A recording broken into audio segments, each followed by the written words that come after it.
एका शहरातील रेल्वे स्टेशनवर एक भिकारी राहत होता.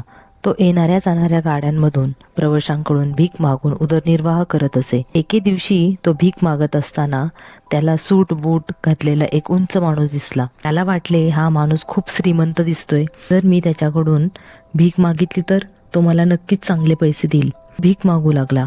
भिकाऱ्याला पाहून तो उंच माणूस म्हणाला, मी नेहमीच भीक मागत असता, तुम्ही कधी कोणाला काही देता का?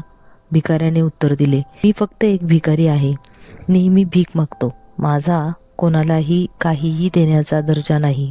उंच माणसाने उत्तर दिले, जर तुम्ही कोणालाही काहीही देऊ शकत नसाल तर तुम्हाला ते मागण्याचा अधिकार नाही.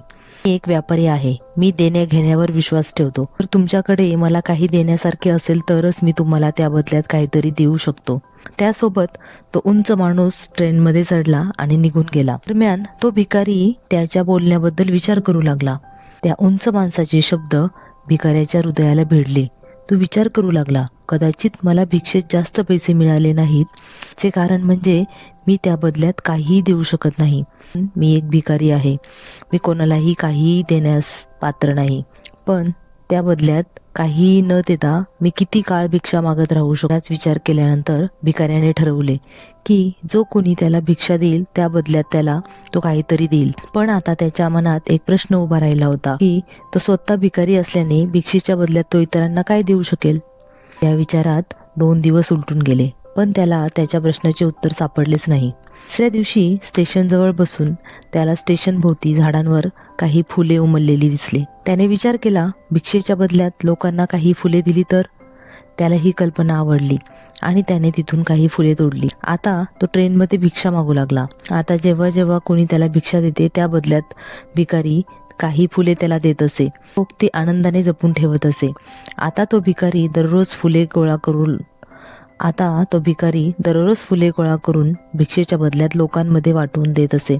काही दिवसांतच त्याला कळले की बरेच लोक त्याला भिक्षा देत आहेत. तो स्टेशनजवळील सर्व फुले तोडत असे. जोपर्यंत त्याच्याकडे फुले असत तोपर्यंत बरेच लोक त्याला भिक्षा देत असत, पण जेव्हा त्याच्याकडची फुले संपत असत तेव्हा त्याला कोणीही भिक्षा देत नव्हते. हे दररोज चालू राहिले. एके दिवशी तो भिक्षा मागत असताना त्याला तो उंच माणूस ट्रेनमध्ये बसलेला दिसला. त्याने त्याला भिक्षा देण्याच्या बदल्यात फुले देण्याची प्रेरणा दिली होती. तो लगेच त्याच्याजवळ गेला आणि विनवणी करत म्हणाला, आज माझ्याकडे तुम्हाला देण्यासाठी काही फुले आहेत, ही फुले घ्या आणि त्याच्या बदल्यात मला भीक द्या. त्या माणसाने खिशातून काही पैसे काढले आणि भिकाऱ्याला दिले. तो उंच माणूस खूप प्रभावित झाला. तो म्हणाला, वा, काय गंमत आहे, आज तूही माझ्यासारखाच व्यापारी झाला आहेस. माणसाने फुले घेतली आणि त्याच्या स्टेशनवर उतरला. त्या उंच माणसाचे शब्द पुन्हा एकदा भिकाऱ्याला हृदयाला भिडले. भिकारी त्या उंच माणसाने सांगितलेल्या गोष्टींबद्दल वारंवार विचार करत होता आणि तो खूप आनंदी झाला. त्याचे डोळे चमकू लागले. त्याला वाटले की जणू त्याला यशाची गुरुकिल्ली सापडली आहे, त्याचे जीवन बदलण्याची गुरुकिल्ली. तो ताबडतोब ट्रेनमधून उतरला आणि उत्साहाने आकाशाकडे पाहिले आणि घोषित केले, मी भिकारी नाही, मी एक व्यापारी आहे, मीही श्रीमंत होऊ शकतो. लोकांनी त्याला पाहिले आणि त्यांना वाटले की भिकारी वेडा झाला आहे आणि दुसऱ्या दिवसापासून तो पुन्हा कधीही स्टेशनवर दिसला नाही.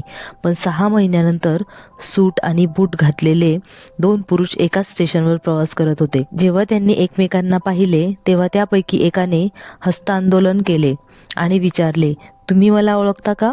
दुसऱ्या माणसाने उत्तर दिले, नाही, कारण मला वाटते की आपण पहिल्यांदाच भेटत आहोत.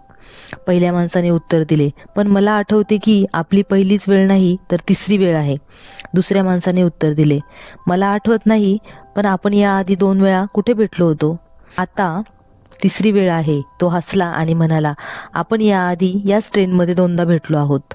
मी तोच भिकारी आहे जो तुम्ही मला पहिल्या भेटीत आयुष्यात काय करायचे ते सांगितले होते आणि दुसऱ्यांदा तुम्ही मला सांगितले की मी खरोखर कोण आहे. दुसरा माणूस हसला आणि आश्चर्यचकित होऊन म्हणाला, अरे, मला आठवते, तू तोच भिकारी आहेस ना, मी तुला भिक्षा देण्यास नकार दिला होता आणि दुसऱ्यांदा मी तुझ्याकडून काही फुले विकत घेतली होती.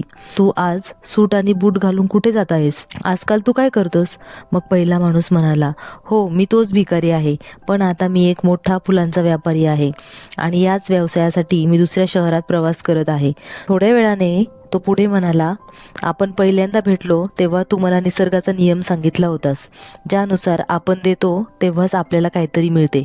हा देणे आणि घेणे हा नियम खरोखर काम करतो. मला ते खूप चांगले कळले आहे. मी नेहमीच स्वतःला भिकारी मानायचो, त्या पलीकडे कधीही विचार केला नाही.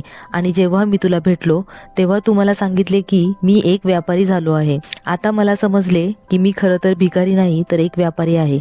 मला समजले की लोक मला इतके भिक्षा का देत होते, कारण ते मला भिक्षा देत नव्हते, फुलांसाठी पैसे देत होते.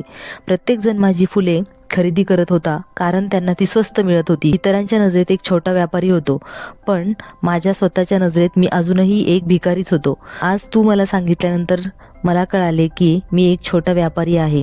मी ट्रेनमध्ये फुले वाटून गोळा केलेल्या पैशांचा वापर केला आणि अनेक फुले खरेदी केली आणि फुलांचा व्यापारी झालो. ही लोकांना फुले आवडतात आणि त्यांच्या प्रेमामुळे मी आज खूप मोठा फुलांचा व्यापारी बनलो आहे. दोन्ही व्यापारी आता आनंदी होते. जेव्हा ते स्टेशनवर पोहोचले तेव्हा ते एकत्र उतरले आणि त्यांच्या व्यवसायाबद्दल बोलत राहिले. तेथील उंच व्यापाऱ्याला गिव्ह आणि टेकचा नियम चांगलाच माहीत होता. जगातील सर्व मोठे व्यापारी जीवनाच्या या नियमाचा वापर करून यशस्वी झाले आहेत. आणि हे सूत्र भिकाऱ्यासोबत शेअर केले. भिकाऱ्याने हा नैसर्गिक नियम स्वीकारला आणि त्याचे परिणाम त्याच्या आयुष्यात स्पष्ट दिसू लागले. त्याने त्याची विचारसरणी वाढवली आणि त्याचे जीवन सुधारले. ही कथा आपल्याला सांगते की जर आपण आपली विचारसरणी वाढवली तर काहीही शक्य आहे. जर आपण लहान विचार करत राहिलो तर आपण लहानच राहू. महान होण्यासाठी आपण आपले विचार वाढवले पाहिजेत आणि स्वतःबद्दल मोठे विचार केले पाहिजेत. कथेचा सारांश असा आहे की यश तुमच्या विचारसरणीत आहे.